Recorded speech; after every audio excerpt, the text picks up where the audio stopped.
Paul Rand, um dos mais importantes designers do século XX, o sujeito que modificou a maneira como as grandes empresas se relacionavam com a informação visual, dizia que uma das compreensões mais importantes para um designer era entender que o design nasce de uma linha que atravessa as artes plásticas e chega até o desenho industrial. Esse caminho longo de alguns milhares de anos da história da humanidade deve ser compreendido pelo designer, além de todos os outros elementos formais e técnicos que são necessários na formação de um bom profissional. Mas há um conhecimento profundo que precisa ser atingido por um verdadeiro designer. E esse conhecimento passa pela compreensão da arte, passa pela compreensão da linguagem, pois todo design é, antes de mais nada, comunicação, e todo design é, antes de mais nada, narrativa. Muitos sites, se você coloca no Google design, o que há cursos de design, o que vai aparecer, raras exceções, são cursos de software. E o design é muito mais do que aprender Photoshop. Se você quer desenvolver uma formação consistente como designer, ou frequenta uma escola, uma boa universidade, ou então uma boa escola alternativa, como a Casa da Mão. Eu sou Newton Schäufler e hoje nós vamos falar sobre o design gráfico e os seus princípios fundamentais. Nosso tema de hoje na Casa da Mão é o design gráfico mais especificamente. Por isso nós vamos comentar 20 princípios do design gráfico. Esses 20 princípios foram modificados e adaptados de um livro do Timothy Samara chamado Elementos do Design. Existe uma edição em português. Um manual de estilo gráfico. É um bom manual para se começar a entender alguns dos princípios e processos do design gráfico. O primeiro deles tem um conceito, talvez esse seja o mais importante, é ele que define todo o resto do trabalho, né? O design gráfico depende de um processo de comunicação. Se você constrói uma peça e nela não há mensagem, não há uma história, você não desenvolve uma ideia, não há uma narrativa ou uma experiência útil, então isso não é design gráfico. Não importa que o seu trabalho seja belíssimo, mas se não há uma mensagem clara, ele vai ser belo, porém vazio. Essa peça que eu apresento como exemplo é um cartaz do Stefan Siegmeister, um dos mais importantes designers dos nossos tempos, um austríaco que vive em Nova York, que fez esse cartaz para um evento que ia acontecer na Escola de Artes Visuais de Nova York. Onde, nesse cartaz, ele utilizou o próprio corpo como suporte para colocar as suas informações. O conceito é claro do artista, do profissional que coloca o seu trabalho sobre a própria pele. O segundo princípio, também são peças do Siegmeister, também feitas para a Escola de Artes Visuais de Nova York. Comunique uma ideia e não decore um ambiente. Design é comunicação. Você sempre está comunicando alguma coisa. Vejam que o conceito vai se imiscuindo, se intrometendo em todas as instâncias. Ele vai determinando a maneira como você vai acrescentando os demais elementos. Então, o design não é feito como peça decorativa. Ele é feito como instrumento de comunicação. O terceiro princípio, tenha uma única voz visual. Princípio básico. Crie unidade. Então, quando o Samara fala em uma voz visual, ele está falando disso, de harmonia e de unidade no trabalho, por mais elementos que você utilize. O quarto princípio, é uma regra básica no design, use 2 famílias de fontes, no máximo. Talvez 3, dependendo do caso.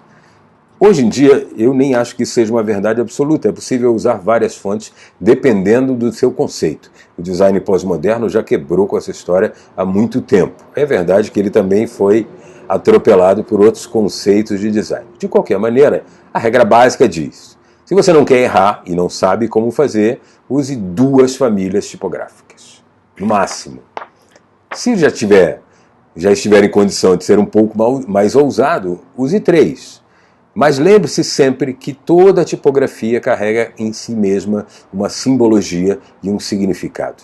Então, se você tem um conceito que define o teu trabalho, ele vai definir também a tua tipografia. E você vai perceber que não existem muitas famílias que se adequam ao mesmo significado.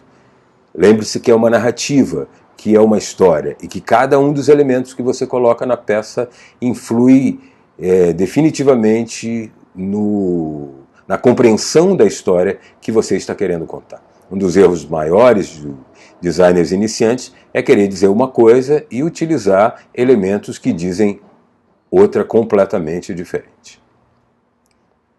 A quinta regra, estabeleça uma hierarquia visual, crie centros de atenção. Há sempre uma hierarquia de comunicação e de atração para o observador. Existe uma primeira informação, um segundo nível de informação e um terceiro e até quarto níveis de informação. As cores são um capítulo à parte, tanto na história da arte quanto na história do design. Use cores com um propósito, não se usa cor arbitrariamente. Qualquer coisa que você colocar no seu trabalho vai ter um significado e vai fazer parte de uma narrativa. Se você não souber como utilizar, como construir essa narrativa, ela vai gerar um caos compreensivo e ninguém vai saber exatamente do que é que você está querendo falar. As cores são um desses elementos. Como todas as outras, parte do conceito que você está desenvolvendo, pois toda cor é carregada de significados, mas o mais importante, e que muitas vezes é esquecido, é que toda cor é contextualmente construída. A percepção e os significados da cor são contextualmente construídos. Vou falar um pouco mais disso quando posteriormente eu falar sobre a teoria das cores, mas quando falamos de contexto, tanto nos referimos ao contexto simbólico, cultural, sócio-histórico, em que uma determinada cor será utilizada, quanto ao contexto perceptivo. Quais são as outras cores que serão utilizadas na mesma peça? Porque a presença de uma cor influencia na manifestação e na percepção de todas as outras. O 7º princípio, menos é mais. Essa é uma regra básica criada na escola da Bauhaus, uma das principais escolas de design e arquitetura do início do século XX. Foi fundada em 1919, durou até 1933, e só a Bauhaus é um capítulo à parte em toda a história do design. Um desses princípios é o menos é mais. Então, a ideia é buscar a síntese da composição, atingir o cerne do conceito e conseguir, com um número pequeno de elementos, atingir o observador e provocar uma reação significativa à peça que está sendo construída. Essa é a logomarca da Bauhaus. Vejam que ela tem a forma de um rosto, né, com elementos geométricos, um quadrado que forma o olho, um retângulo, né, pequeno para uma linha para formar a boca, poucas linhas, né, uma ilustração completamente simples, poucos elementos, mas uma diagonal que torna a peça extremamente consistente.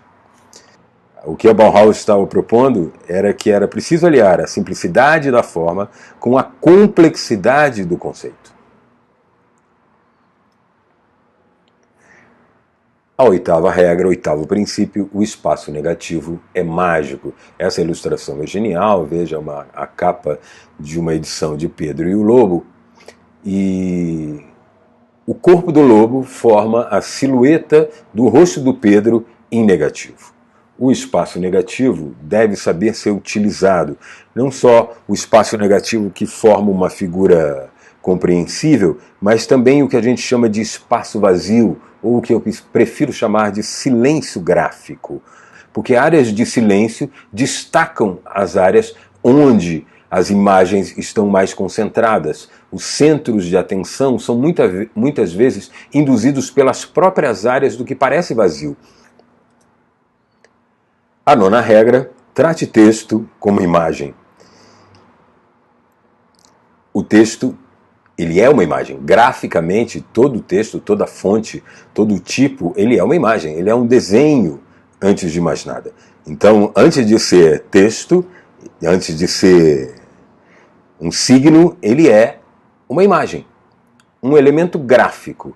E se você souber trabalhar com esse elemento gráfico, compor imagens com ele e pensar no contexto total da imagem, inserindo a tipografia não apenas como um elemento solto qualquer, mas como uma parte constituinte do próprio desenho, você seguramente vai estar criando uma peça mais consistente. A 10ª regra: adeque a legibilidade do texto ao seu conceito. O design pós-moderno quebrou muito com essa ideia de legibilidade, que ainda é uma regra que perdura no design, por motivos óbvios. Você não vai fazer uma peça que não consiga ser lida. Mas quando você pensa em revistas, em publicações especializadas, por exemplo, onde o observador, o público vai ter um contato mais íntimo com o material, você pode imaginar que a legibilidade pode ser quebrada, que essas regras da legibilidade podem ser subvertidas.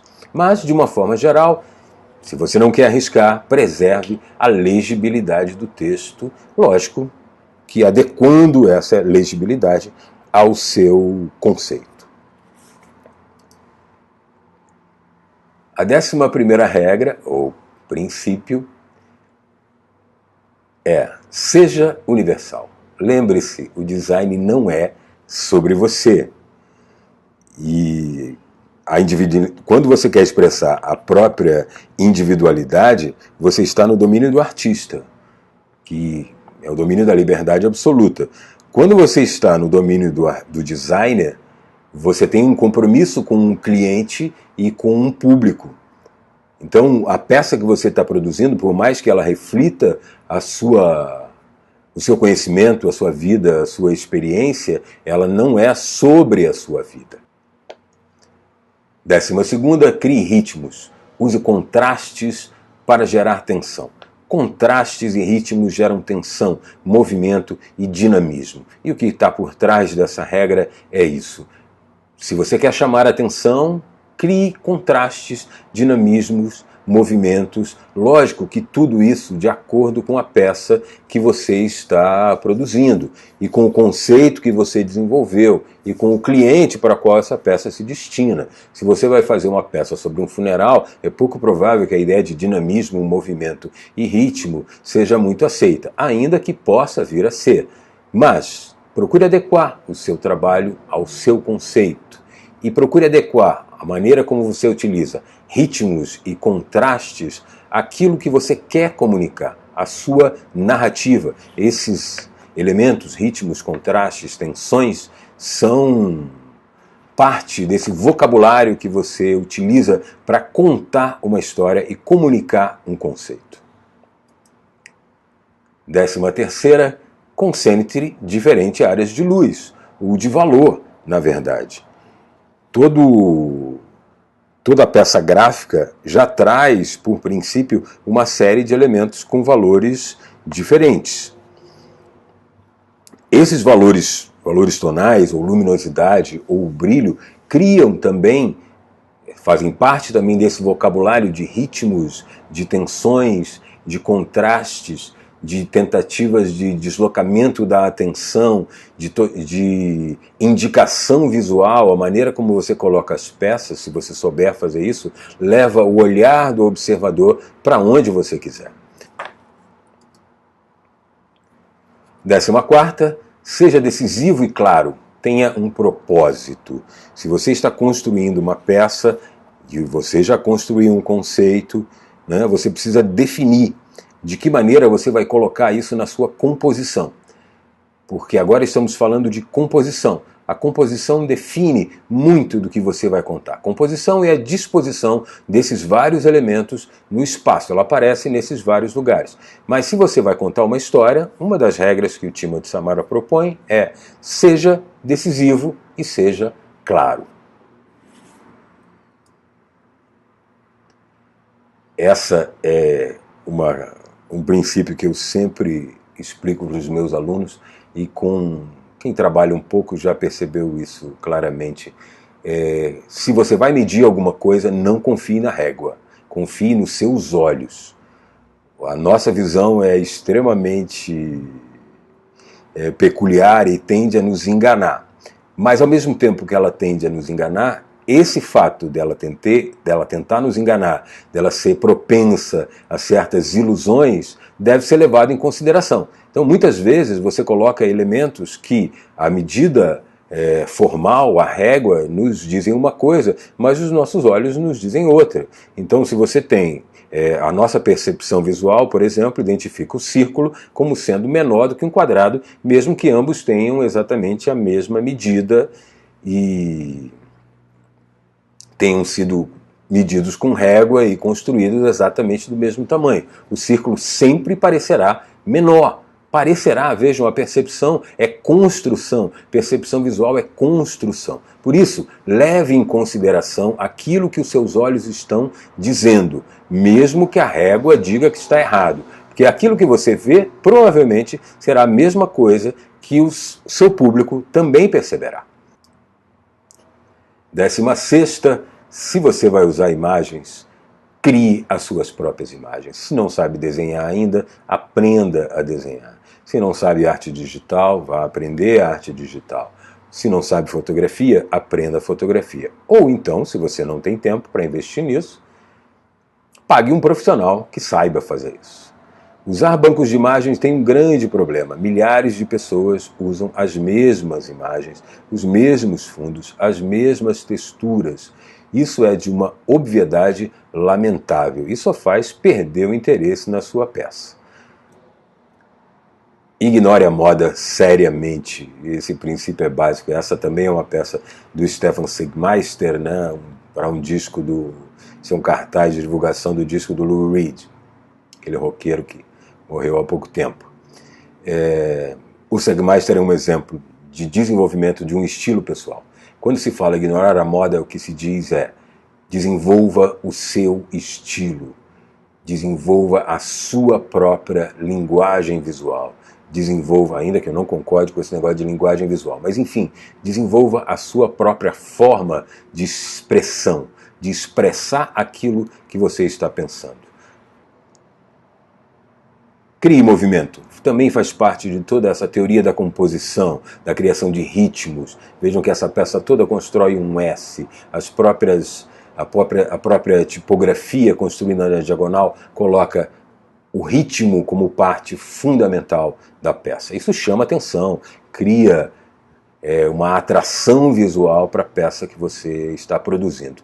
De forma geral, dir-se-ia que tudo que é estático é enfadonho. Isso nem sempre é verdade, mas a regra afirma isso. É por isso que, vez por outra, é importante questionar a regra, ou até quebrá-la, ainda que para isso você precise conhecê-la primeiro. A 19ª, olhe para a história, mas não a repita. Aprenda com a história, mas não a copie. Voltamos a Bauhaus. Aqui à esquerda nós temos um cartaz feito para uma exposição de peças da Bauhaus no Metropolitan Museum of Art de Nova York, uma exposição feita em 2007 que utiliza o mesmo tipo de cartaz que a Bauhaus utilizava quando estava em funcionamento, com algumas adaptações e com alguns elementos que se diferenciam da peça original. Esse é um outro exemplo, uma comparação entre aquele cartaz do Metropolitan e o cartaz original da Bauhaus. Vejam que eles aprendem, mas não copiam. A 20ª, não deixe o formato dominar você. Simetria é o mal supremo. Essa é uma das regras do design. A simetria é sempre enfadonha. Mas isso também não é verdade. Você pode precisar de simetria, como é o caso dessa peça do lado direito. Extremamente dinâmica, apesar de simétrica, e bastante densa e consistente como conceito. A peça vermelha do lado esquerdo explora a assimetria e é também uma peça bastante interessante e atrativa. Então, ainda que se diga que a simetria é o mal supremo, nem sempre a coisa é assim. A última regra é a mais fundamental de todas. Nenhuma regra é absoluta e todas podem ser quebradas. No entanto, você só quebra uma regra se você já a conhecer anteriormente. Para subverter uma regra, é preciso conhecê-la. Espero que você reflita sobre essas 20 mais uma regras ou princípios no momento em que você estiver produzindo a sua peça gráfica. Se você quiser saber um pouco mais sobre design, sobre arte de uma forma geral, acompanhe as publicações da Casa da Mão, curta a nossa página no Facebook, os links vão aparecer aí embaixo. Cadastre-se no nosso canal no YouTube, subscreva-se ao nosso blog. A Casa da Mão está construindo um pensamento sobre a arte e sobre o design. Eu sou Newton Schäufler e aqui é a Casa da Mão.